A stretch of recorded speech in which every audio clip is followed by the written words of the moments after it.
अगर अब आपको tan थीटा की वैल्यू फाइंड आउट करनी है तो फिर हम कैसे करेंगे? तो हमने ये फॉर्मूला पढ़ा था कि जो tan थीटा होता है वो आपकी sin थीटा अपॉन में cos थीटा होता है। ओके, तो इसी को हम अप्लाई करेंगे।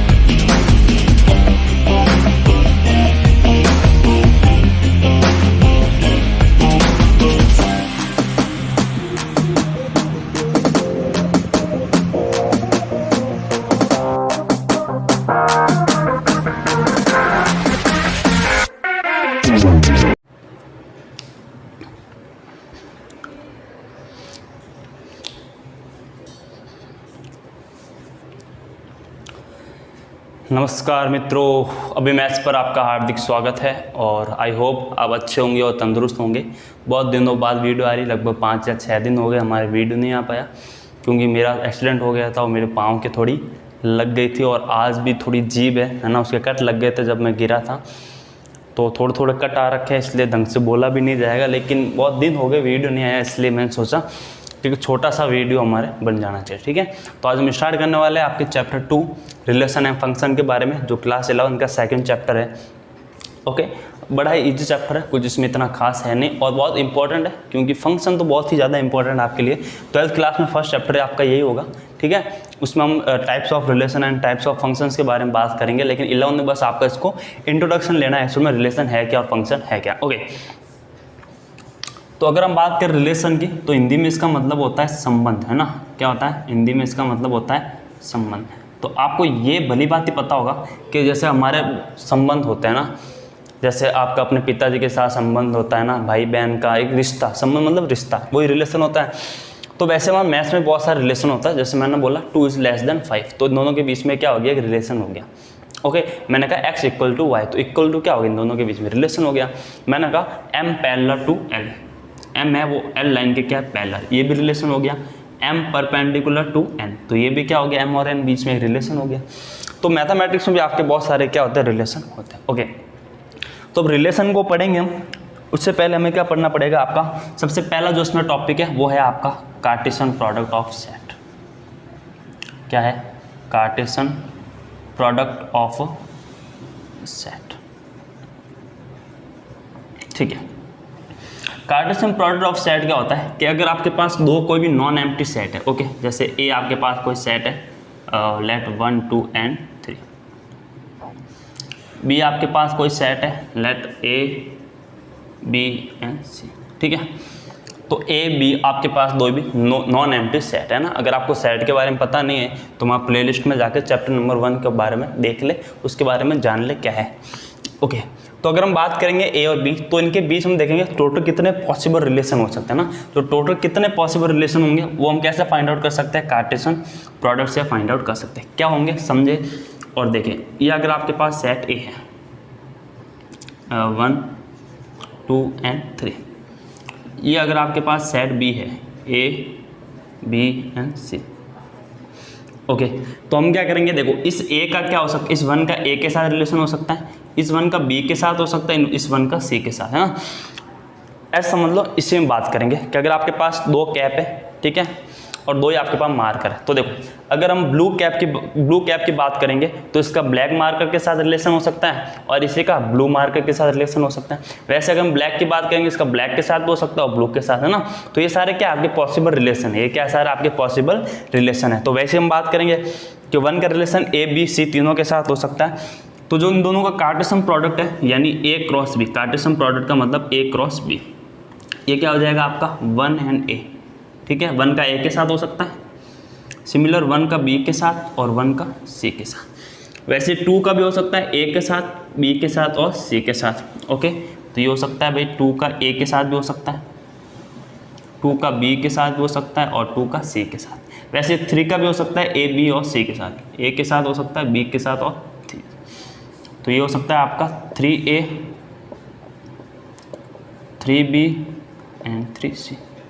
ठीक है, तो ये सारे आपके क्या हो जाएंगे इधर, तो ये आपके हो जाएंगे टोटल जितने भी आपके पॉसिबल जो रिलेशन है वो सारा आपका एक किस में आएगा, ए क्रॉस बी में आ जाएगा। ठीक है, तो इसमें जो ये फर्स्ट एलिमेंट होगा ना, इनको हम बोलते हैं ऑर्डर्ड पेयर। क्या बोलते हैं, ऑर्डर्ड पेयर। तो एक्चुअल में हुआ क्या, ये हो गया set of all ordered pair, है ना, set of all ordered pair, क्या A क्रॉस B, क्या हो गया A cross B।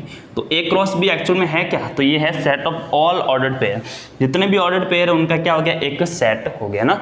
Ordered pair का मतलब होता है जोड़े के साथ, और ऑर्डर का मतलब क्या होता है, उनका एक फिक्स क्या होता है, ऑर्डर होता है ना। कैसे कि ये जो फर्स्ट जो एलिमेंट होगा वो किसके साथ बिलोंग करेगा, आपके फर्स्ट जो सेट होगा उसके साथ, और जो सेकंड होगा वो किससे बिलोंग करेगा, आपका सेकंड सेट के साथ बिलोंग करेगा। ठीक है, तो अगर मैं बोलूँ कि ये A क्रॉस B है, क्या सर इसको हम B क्रॉस A लिख सकते हैं, तो बेटा B क्रॉस A में क्या हो जाएगा, क्योंकि ये ऑर्डर्ड पेयर है, तो अब होगा क्या, जो फर्स्ट एलिमेंट हो B से बिलोंग करेगा, जो सेकंड होगा किससे बिलोंग करेगा, आपके A के साथ बिलोंग करेगा, है ना। कैसे, तो देखो ये हो गया B और ये हो गया आपके पास A, तो B में क्या थे A B C और इसमें क्या थे 1 2 and 3। अगर हम B क्रॉस A की बात करेंगे तो देखो A का 1 2 3 के साथ, तो ये हो जाएगा A1 A2 एंड A3।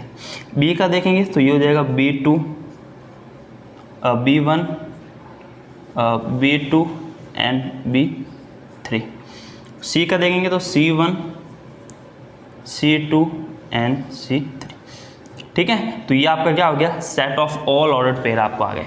अब आप क्या देख रहे हो कि A क्रॉस B और B क्रॉस A क्या दोनों इक्वल है, क्या नहीं है। तो सबसे पहला ये पॉइंट आप हमेशा याद रखना कि A cross B is not equal to B cross A। A cross B और B क्रॉस A कभी भी इक्वल नहीं होगा।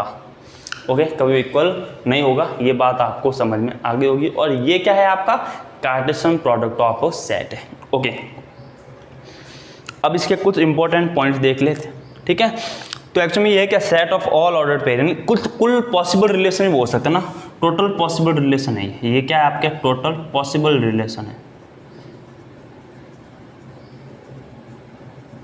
है ना, टोटल पॉसिबल रिलेशन है। अब इसमें क्या होगा, अब अगर इसमें डेफिनेशन लिख देता हूँ, डेफिनेशन बड़ा सिंपल सा है ना, given two non empty set है ना, given two non empty set. अगर आपको दो नॉन एम्प्टी सेट दे रखा है तो कार्टेशियन प्रोडक्ट ऑफ सेट है ना, that is A cross B, A cross B is set of all ordered pair है ना। ये A क्रॉस B एक्चुअल में है क्या, set of all ordered pair. तो ये आपकी इसमें डेफिनेशन हो गई, देख लो। तो डेफिनेशन लिखूँ क्या, इधर लिख देता हूँ, given two non empty set Cartesian product, then Cartesian product that is A cross B is set of all ordered pair। ठीक है, तो ये क्या हो गया आपका, ऑल ऑर्डर्ड पेयर का क्या हो जाएगा, एक सेट हो जाएगा A क्रॉस B। ठीक है, तो ये बात आई आपको समझ में। अगर इसको हम ध्यान से देखो, तो अगर इसको हम सेट बिल्डर फॉर्म में लिखेंगे तो फिर कैसे लिखेंगे, तो सेट बिल्डर फॉर्म में बड़ा सिंपल सा है। अगर A क्रॉस B को आपको सेट बिल्डर फॉर्म में लिखना है तो इसको हम लिखेंगे ordered pair A B such that A belongs to A and B belongs to B। जो फर्स्ट एलिमेंट होगा वो A के साथ करेगा और जो सेकंड एलिमेंट होगा B के साथ, है ना। हम आगे पढ़ेंगे कि जो ये फर्स्ट सेट होता है उसको हम डोमेन बोलते हैं, ठीक है, और ये जो सेकंड होता है उसको हम को डोमेन बोलते हैं। हम आगे सब बात करेंगे, है ना, फिर हम रेंज के बारे में बात करेंगे, सब हम धीरे धीरे बात करेंगे। अभी तो मैंने ऐसे ही बता दिया कि जो पहला सेट होता है उसको डोमेन बोला जाता है और जो सेकंड सेट होता है उसको हम को डोमेन बोलते हैं। हम आगे बात करेंगे इसके बारे में, ठीक है। तो ये आया Cartesian product of a set. अब कुछ इंपॉर्टेंट पॉइंट है, बड़ा सिंपल सा है, ऐसा कुछ इसमें है नहीं, ठीक है। 2 या 3 बातें वो आपको याद में रखनी है, फिर हम इसके क्वेश्चंस कर लेंगे, ठीक है। तो नॉर्मली मैं आपको बता देता हूँ पॉइंट है क्या। सबसे पहला देखो पॉइंट क्या है इसमें, है ना। पहला पॉइंट है आपका कि अगर आपको अगर ए है ना, इफ़ आइदर ए और बी इज नल सेट, है ना। यानी अगर आपको ए या बी दोनों में से कोई भी अगर एक आपके पास नल सेट है तो इसका जो कार्टेशियन प्रोडक्ट होगा वो भी क्या आएगा, एक नल सेट ही आएगा, यानी वो भी आपका एक एम्प्टी सेट होगा। ये बात ध्यान रखो।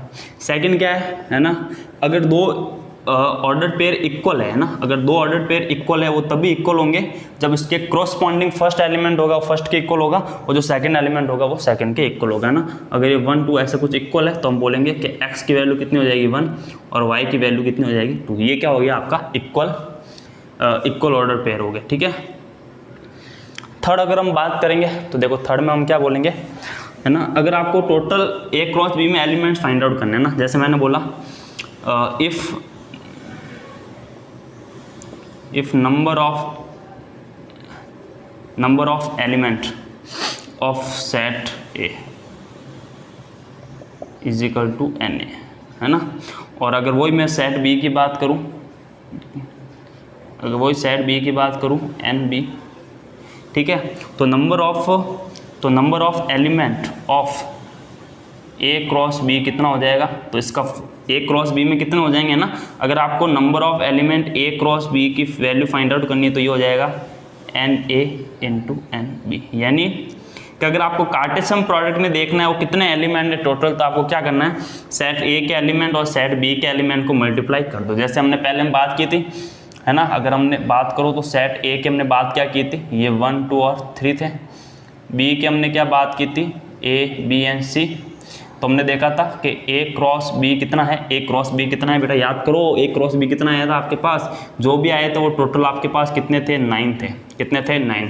कैसे हम डायरेक्ट बात कर सकते हो, इसका कितना हो जाएगा 3, ये भी आपके पास 3, तो A क्रॉस B में देखेंगे तो टोटल 3 इंटू 3 यानी 9 एलिमेंट हो जाएंगे, ठीक है। अगर मैं एक एग्जाम्पल के थ्रू आपको और समझाने की कोशिश करूँ, मैंने कहा सेट A है वो है 1 2 एंड 3, सेट B है वो है P एंड Q। मुझे बताओ number of element in Cartesian product कितने होंगे, तो आप क्या बोलोगे, इसमें एलिमेंट कितने हैं 3, इसमें एलिमेंट कितने हैं 2, तो टोटल कितने आएंगे 6 एलिमेंट्स आएंगे, है ना, यानी 6 ऑर्डर पेयर इसमें आपके आएंगे, ये होगा, ठीक है। तो बस ये बात आपको क्या करनी है, याद रखनी है। तो अभी तक हमने नॉर्मल सी बातें इसमें सीखी, उनको आप याद रखिएगा, ठीक है। कार्टेशियन प्रोडक्ट सेट होता क्या उसके बारे में हमने देखा, ठीक है, और इसके हमने बारे में बात की थी। अब इसके ऊपर हम बहुत सारे क्वेश्चंस करेंगे, एक्सरसाइज 2.1 देखेंगे, तब आपको और ज़्यादा वो चीज़ें समझ में आएगी। तो बस आज के लिए आपको इतना ही देखना है, ना में से ज़्यादा बोला जाएगा, है ना। मैं आधी चीज़ें भूल जाता हूँ क्योंकि दर्द होता है तो भूल जाते हैं, ठीक है। तो यहाँ तक बात आ गई आपको समझ में, ओके। तो आज के लिए इतना ही।